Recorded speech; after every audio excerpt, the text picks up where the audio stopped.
नमो नमः छात्रः। नवमः पाठः सूक्तयः। कल की तासिका में हमने अष्टमः पाठः विचित्रः साक्षी इस पाठ का अभ्यास देखा। अब शुरू करने जा रहे हैं नेक्स्ट पाठ सूक्तयः। सूक्ति ह्रस्व इकारांत स्त्रीलिंग शब्द का यह प्रथमा बहुवचन है सूक्तयः। पाठ की प्रस्तावना देखने से पहले शायद मैंने ये बात आपके साथ पहले डिस्कस की थी, वही एक बार फिर से डिस्कस कर रही हूँ। संस्कृत पद्य प्रकाराः, संस्कृत पद्यों के प्रकार। लेकिन इस बार ये बात ध्यान में रखनी है कि इस पर आधारित आपका PA2 का मल्टीपल असेसमेंट परियोजनात्मक कार्य प्रोजेक्ट वर्क डिपेंड रहेगा। ये एक्सप्लेन करने से पहले आपका प्रोजेक्ट वर्क किस तरह से रहेगा वो एक्सप्लेन करती हूँ।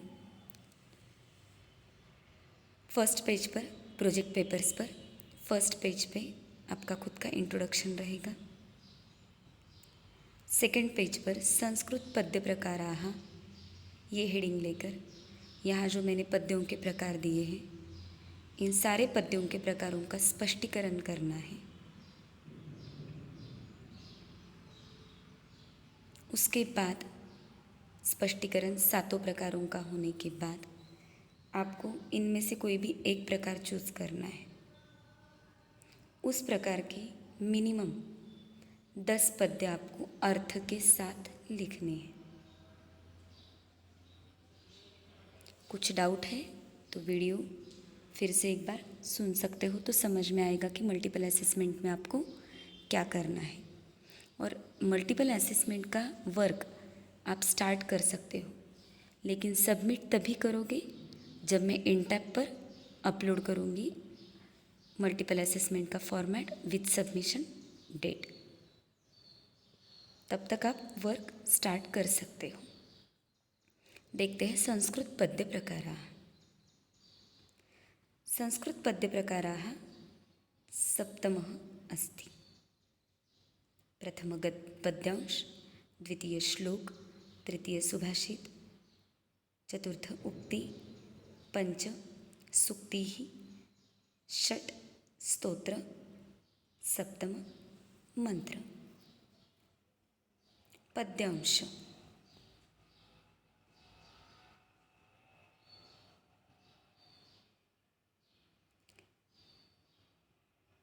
कश्चित् भाव यत्र पद्यरूपेण करोति तत् पद्यांश अस्ति। जहाँ पर अपने इमोशंस पद्य रूप में एक्सप्लेन किए जाते हैं, प्रस्तुत किए जाते हैं, वो होते हैं पद्यांश। श्लोक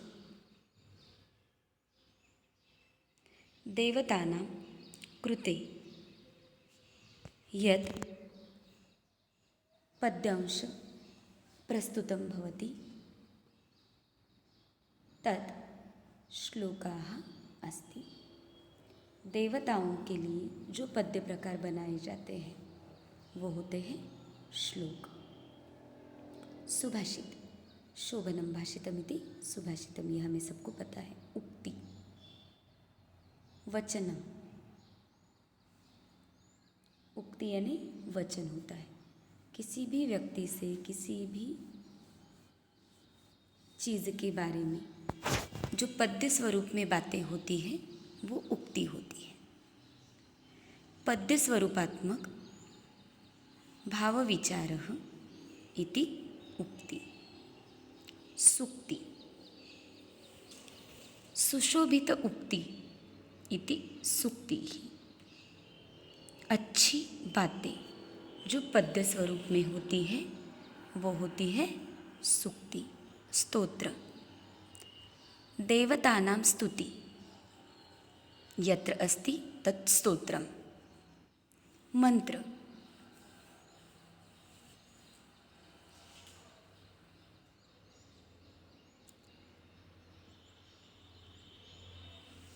यस्य कारणात् वातावरणं मनुष्याणां मानसिक अवस्था शोभनं भवति तत् मंत्रमस्ति। जैसे कि वेद मंत्र, उपनिषद मंत्र, छंदोग्य मंत्र, इस प्रकार के जिनके बोल से, जिनके कहने से वातावरण में, मानसिक अवस्था में शुद्धि आती है, वो होते हैं मंत्र। तो ये है हमारे संस्कृत पद्य के प्रकार। तो इस पर डिपेंडेंट मैंने ऑलरेडी आपको बोला है, आपका मल्टीपल असेसमेंट PA2 का रहेगा, जिसका वर्क आप स्टार्ट कर सकते हो, लेकिन सबमिशन जब मैं इंटैप पर अपलोड करूँगी, सबमिशन डेट और फॉर्मेट, तब स्टार्ट करोगे या सबमिट कर दोगे। स्टार्ट अभी से कर सकते हो अगर ध्यान में आ गया है तो। अब देखते हैं इस पाठ की प्रस्तावना। नवमः पाठः सूक्तिः। उसमें एक साइड में चित्र दिया गया है। नोटबुक में एक काम करना है आपको, लेसन का नाम लिख दोगे, उसके बाद ये संस्कृत पद्य प्रकार लिखोगे, उसका एक एक दो दो लाइन में स्पष्टीकरण लिखोगे, उसके बाद इस चित्र का वर्णन करोगे, उसके बाद ही आपको संस्कृत टू संस्कृत शब्दार्थ लिखने हैं। तो चित्र के वर्णन के लिए मैं मंजूषा के शब्द नहीं दूंगी, आपको करना है मिनिमम 5 सेंटेंस रहेंगे। सबमिशन के वक्त ये भी आपको सबमिट करना है। देखते हैं प्रस्तावना का भाग। नवमः पाठः सूक्तयः। यहाँ संग्रहित श्लोक मूल रूप में तमिल भाषा में रचित तिरुकुर्रल नामक ग्रंथ से लिए गए। कौन सा है ग्रंथ का नाम? तमिल ग्रंथ है, इसलिए नाम थोड़ा सा अलग है, तिरुकुर्रल। तिरुकुर्रल साहित्य की उत्कृष्ट रचना है। इसे तमिल भाषा का वेद माना जाता है। वेद 4 ही है हमें पता है, लेकिन तमिल लोग इसे वेद मानते हैं। इसके प्रणेता तिरुवल्लुवर है। इसका काल प्रथम शताब्दी माना गया है। किसका काल? इस ग्रंथ का। इसमें मानव जाति के लिए जीवनोपयोगी सत्य प्रतिपादित है। ट्रूथ जो होते हैं लाइफ के, वो सब इसमें दिए गए हैं। किसमें? तिरुकुर्रल में। तिरु शब्द स्त्रीवाचक, श्रीवाचक होता है। श्री यानी कल्याणकर। तिरुकुर्रल शब्द का अभिप्राय है श्रेया युक्त वाणी, कल्याण पर वाणी। इसे धर्म, अर्थ, काम 3 भागों में बांटा गया है। प्रस्तुत श्लोक सरस, सरल, भाषायुक्त तथा प्रेरणाप्रद है। प्रेरणाप्रद यानी हमें इंस्पायर करने वाले हैं। यह है इसका इंट्रोडक्शन पार्ट। आगे देखते हैं योग्यता विस्तार। तिरुकुर्रल सूक्ति सौरभम। इसके पहले जो मनी का टेक्स्ट बुक भाग 1 भाग 2 था, तो 10th स्टैंडर्ड के लिए भाग 2, तो वो भाग 2 में लेसन नंबर 8 तिरुकुर्रल सूक्ति सौरभम, इसी नाम से ये पाठ था। अभी शेमूशी टेक्स्ट बुक आई है, तो ये लेसन नंबर 9 सूक्तयः हुआ है। तिरुकुर्रल सूक्ति सौरभम इति पाठस्य तमिल मूल पाठ। इस लेसन का मूल पाठ क्या है? तिरुकुर्रल सूक्ति सौरभ। यहाँ पर जो लाइंस दिए हैं देवनागरी लिपि में, मैंने ऑलरेडी आपके साथ डिस्कस किया था। देवनागरी लिपि, रोमन लिपि, मराठी के लिए, तमिल के लिए देवनागरी लिपि का प्रयोग होता है, इंग्लिश के लिए रोमन लिपि का प्रयोग होता है। कोई भी भाषा लिखने का तरीका उसे लिपि कहा जाता है। संस्कृत के लिए भी देवनागरी लिपि का प्रयोग है। मराठी के लिए देवनागरी, हिंदी देवनागरी, इंग्लिश के लिए रोमन लिपि का प्रयोग होता है। यहाँ कुछ लाइंस दिए गए हैं, देखो। सोरकोट्टम इल्लदु सेपुम ओरु तलैया उड़ुकोट्टम इनमें पेरिना। पढ़ने से हमें कुछ भी समझ में नहीं आएगा, क्योंकि ये तमिल लैंग्वेज है। इसको कन्वर्ट किया गया है संस्कृत में और हमें पाठ में दिया है। लेकिन फिर भी यहाँ पर जितने लाइन दिए गए हैं वो सब आप रीड करोगे, क्योंकि हार्ड वर्ड के रीडिंग से हमारा टंग जो है, टंग के प्रोनाउंसिएशन, जिह्वा के आधारित जो प्रोनाउंसिएशन होते हैं वो अच्छी तरह से परफेक्ट बन जाते हैं। तो कितने क्यों हार्ड वर्ड ना हो, लेकिन रीडिंग करनी ज़रूरी है। योग्यता विस्तार के पेज पर दिए गए 4 लाइन, उसके आगे और 4 लाइन दिए गए हैं। ये सब के सब 8 लाइन आपको रीड करने हैं। ख देखो ग्रंथ परिचय। इस ग्रंथ का परिचय जो हमने प्रस्तावना भी देखा है और देखते हैं। तिरुकुर्रल तमिल भाषायां रचिता।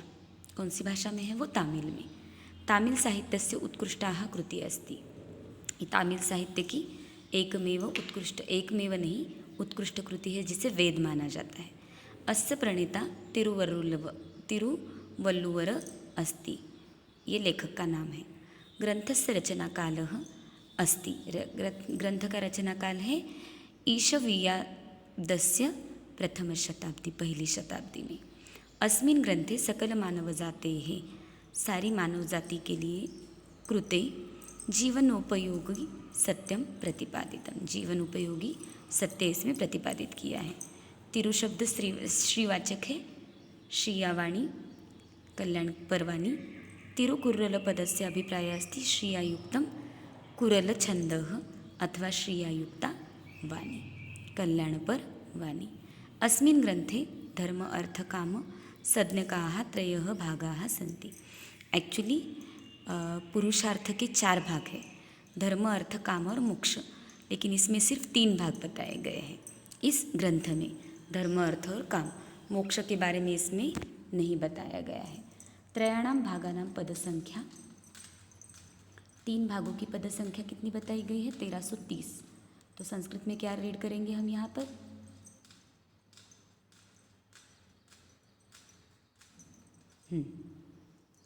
त्रयोदश शतकम त्रिंशत्, इतनी इसकी 3 भागों की पद संख्या है। आगे देखते हैं भाव विस्तार। सदाचार के बारे में दिए गए कुछ सूक्ति यहाँ पर दिए हैं। किम कुलेन विशालेन शीलमेवात्र कारणम, कृमयः किम न जायन्ते कुसुमेषु सुगंधिषु। तो आपके प्रोजेक्ट के लिए भी आप इनका प्रयोग कर सकते हो, लेकिन अर्थ आपको लिखना है, इसलिए मैं अर्थ एक्सप्लेन नहीं कर रही हूँ। विद्याधन विद्या के बारे में, मधुरा वाक मधुरवाणी के बारे में, विद्वांस विद्वान पुरुषों के बारे में। तो ये हो गया इस पाठ का एडिशनल इन्फॉर्मेशन, प्रस्तावना का भाग परिचय। वीडियो समझकर इस वीडियो तक के लिए जितने नोट्स आपको लिखने हैं वो नोटबुक में लिख दो। मल्टीपल असेसमेंट का काम स्टार्ट कर सकते हो, सिर्फ सबमिशन जब इन टैब पर अपलोड होगा तब करोगे। इस पाठ का स्पष्टीकरण हम कल से स्टार्ट करते हैं। तब तक के लिए धन्यवाद।